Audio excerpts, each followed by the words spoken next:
Привет всем! Первый эпизод Run BTS Trip словно распахнул дверь в теплый, шумный и удивительный мир. Это была не просто обычная поездка, а пространство, где личности участников, особенно Ким Тэхёна и Чон Чонгука, проявлялись без всяких ограничений, без жесткого сценария. С самого первого момента атмосфера изменилась, смех, еще не разразившийся, уже витал в воздухе, энергия висела в воздухе, словно что-то неожиданное могло произойти в любой момент.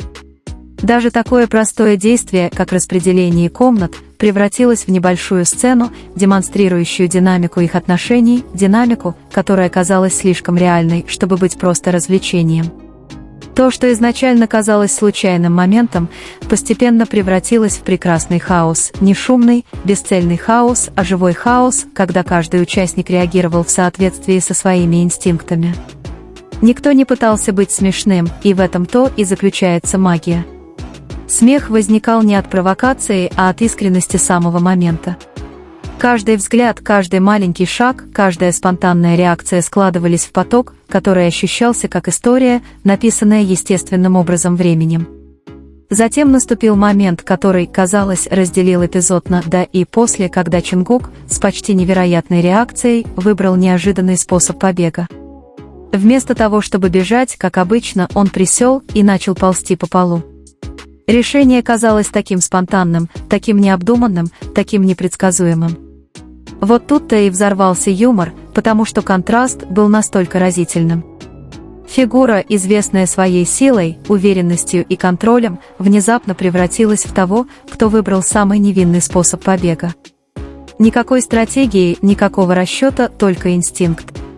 Но что сделало этот момент еще более глубоким, так это не действие Чонгука, а реакция Тэхёна. Легкими, но решительными шагами он без колебаний последовал за Чонгуком, не как за противником, а как за игрой, которую он понял с самого начала. В его движениях было что-то почти театральное, его лицо было живым, глаза сверкали любопытством, которое трудно было скрыть. Он не просто гнался за Чонгуком, он наслаждался каждой секундой. И когда он наконец поймал его, это не было похоже на победу. Это было похоже на кульминацию шутки, понятной только им двоим. В тот момент выражение лица Чонгука было смесью эмоций, где-то между капитуляцией и смехом, где-то между поражением и ликованием по поводу поражения.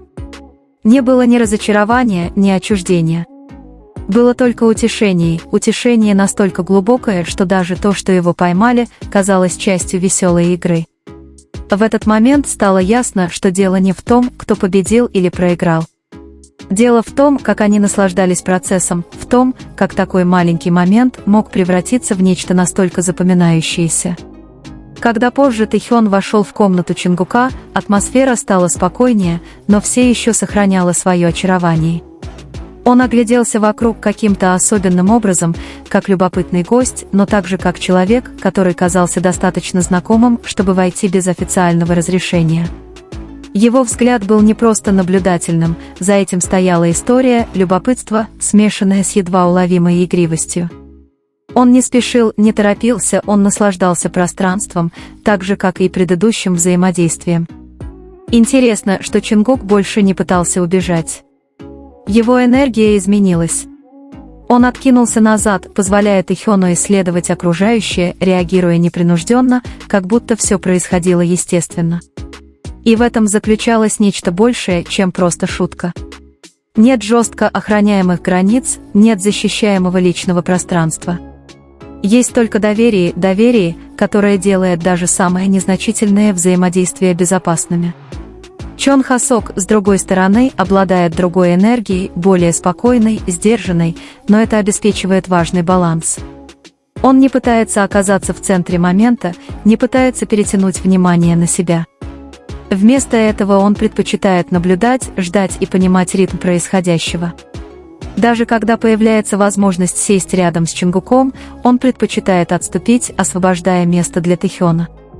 Это небольшое, сдержанное решение красноречиво говорит о его чуткости и понимании происходящих событий. Выбор Джей-Хопа кажется успокаивающей паузой посреди суеты взаимодействия.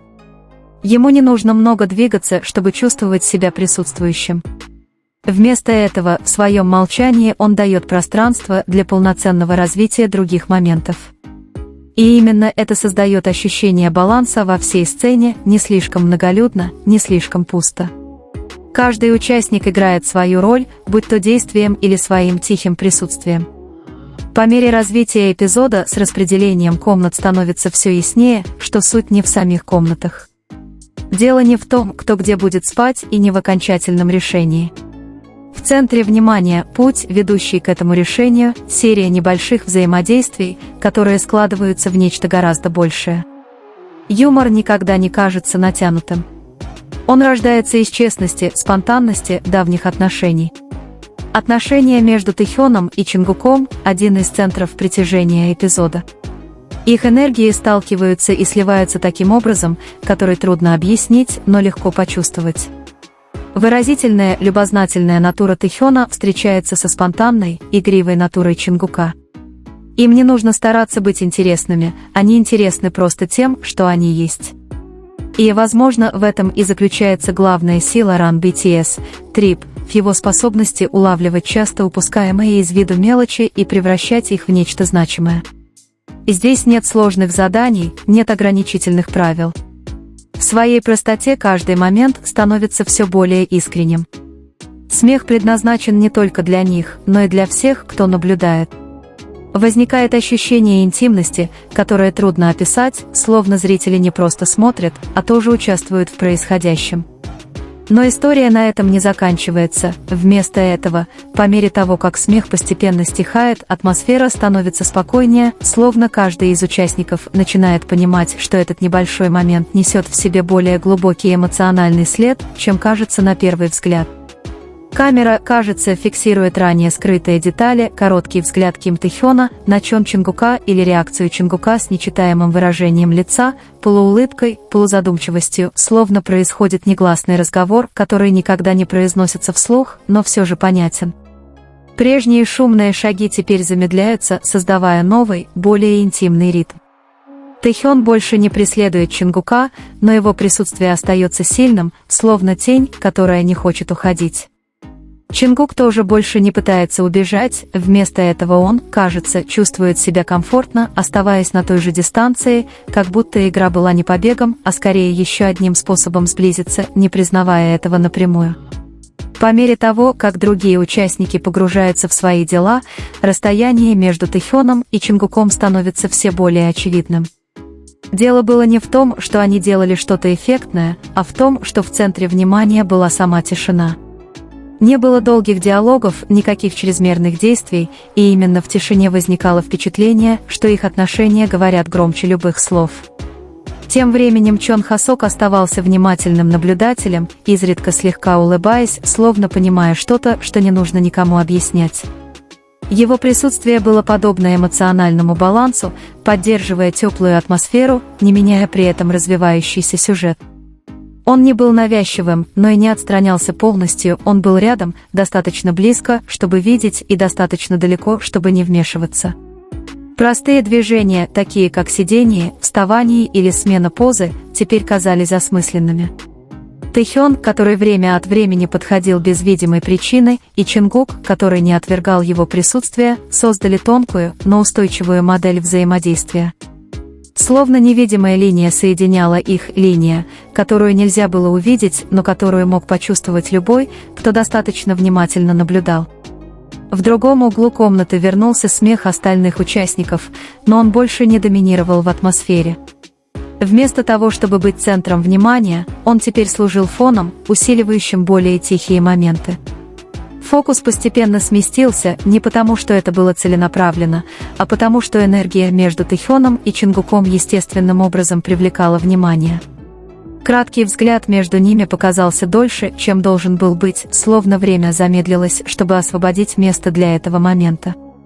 Никто не осмеливался прервать, и даже камера, казалось, колебалась, прежде чем перейти к этой сцене. Дело было не в том, что они делали, а в том, что они чувствовали что-то, что не нуждалось в объяснении, потому что им самим было достаточно ясно. Когда камера медленно отъезжала, а сцена менялась, оставалось не просто изображение, а неописуемое чувство.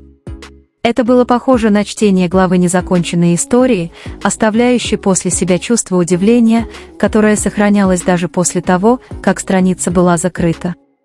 А когда эпизод закончился, осталось не только смех, но и чувство. Чувство, что за всей этой болтовней скрывалась связь, не нуждающаяся в словах. Связь, которая казалась наиболее реальной в таких простых моментах.